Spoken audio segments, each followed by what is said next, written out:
they will have to get on board with that, and it remains to be seen if that will even happen. But it is, nobody is naive about what a ground assault into Gaza would look like, and the death toll that could occur from that.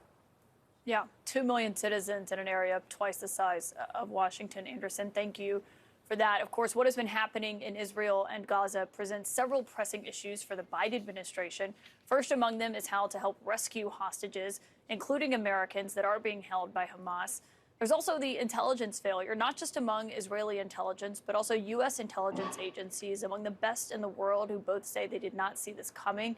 The push to normalize relations between Israel and Saudi Arabia, which would have been a huge breakthrough that reshaped the Middle East, now in jeopardy tonight.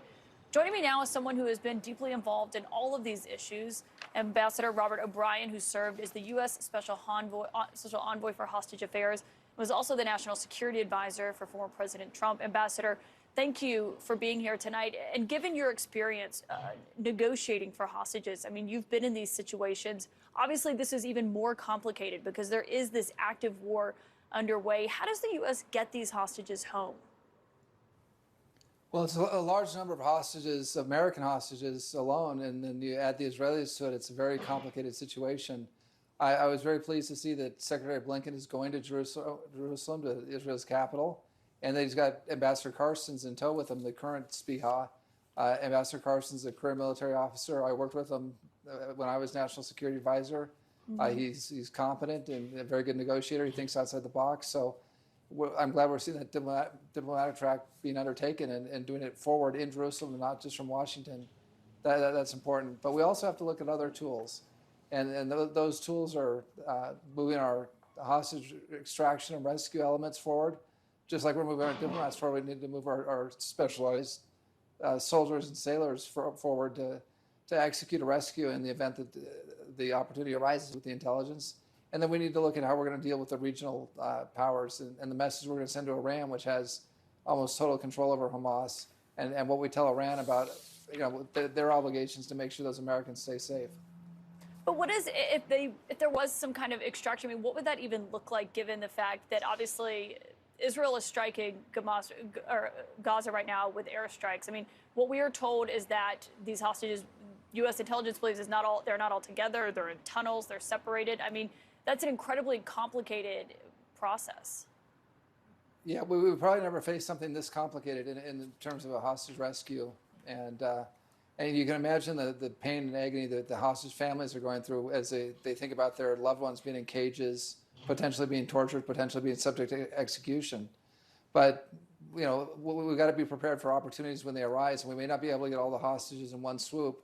But as the Israelis move into the Gaza, which is likely to happen, we're going to have the opportunity potentially to extract hostages once we get some control over the ground with our Israeli partners. So we've got to be ready to go. But you're absolutely right, Kaitlan. It's an incredibly complicated military equation.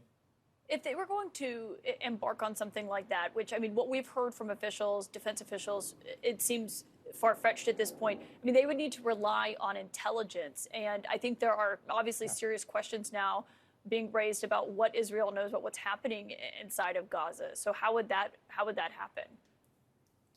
Yeah, and I'm not suggesting that there's the ability to launch a rescue at this time. My point is we need to be opportunistic and we need to be prepared if an opportunity arises. I think right now the focus is on Secretary Blinken and Ambassador Carstens' diplomacy. And there are diplomatic levers that we can use with the Iranians, with the Qataris, potentially with our Turkish partners and NATO ally. And so that's going to be the focus. But we need to be equally prepared that if a military option does arise, especially in the chaos and fog of an Israeli incursion into Gaza, we need to be prepared to get those Americans out. You obviously used to be in daily intelligence briefings as the National Security Advisor. We heard from your successor, Jake Sullivan, who said the U.S. did not see anything that suggested an attack of this type was going to unfold any more than the Israelis did. How did Israeli and U.S. intelligence miss this, do you think? Well, look, we suffered our own intelligence failure after 9/11 20 years ago, so we know what it's like. But I think what happened here is we become a little bit complacent, both the United States and Israel. We rely so much on electronic intelligence, signal intelligence, reconnaissance with our satellites, and those are exquisite capabilities.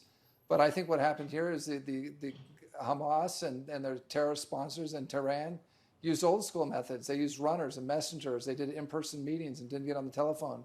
They met outside of Israel in the region. And the Wall Street Journal reports in Lebanon, potentially in Tehran and other locales. So they, our adversaries know our capabilities, and in this case, it looks like they took advantage of our reliance on technical means and maybe a lack of human intelligence, and used old school techniques that maybe they learned from the mafia movies. If the FBI has a wire, speak in code and meet outside the Italian restaurant and avoid getting caught. And I think they use those sorts of very, very old school methods that we've seen criminal organizations use in the past.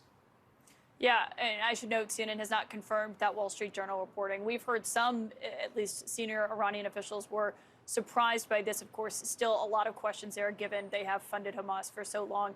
Given you were in the Trump administration when the Abraham Accords were signed, and there was such hope for what that could mean for the region, certainly from Trump officials, and then just 3 weeks ago, I spoke to Israeli Prime Minister Benjamin Netanyahu about the idea of Israel normalizing relations with Saudi Arabia. That seems more unlikely now. I mean, do you believe that that deal is likely off the table at this point? I'm not sure it's off the table. I think we're going to have an extended period of Israeli reaction militarily to this invasion of their country and the horrific killing that we saw. I mean, this is barbarism. This wasn't war. I mean, killing babies and beheading babies and children. It's something we haven't seen even from ISIS. I mean, this is bad. And so there's going to be a military response. But I think in due time, the diplomatic initiatives will take place. And look, I applauded the Biden administration. I was glad to see Jake Sullivan, my successor, go to Riyadh and go to Jerusalem. And obviously bringing Saudi Arabia into the Abraham Accords would strengthen the Accords and strengthen peace in the Middle East. So I think it's a worthy goal. I think we should continue it. But there's probably going to be I don't think it's off the table, Kaitlan, but I think there's going to be a pause. A pause. Former Ambassador Robert O'Brien, former National Security Advisor, thank you for your time tonight. Thank you.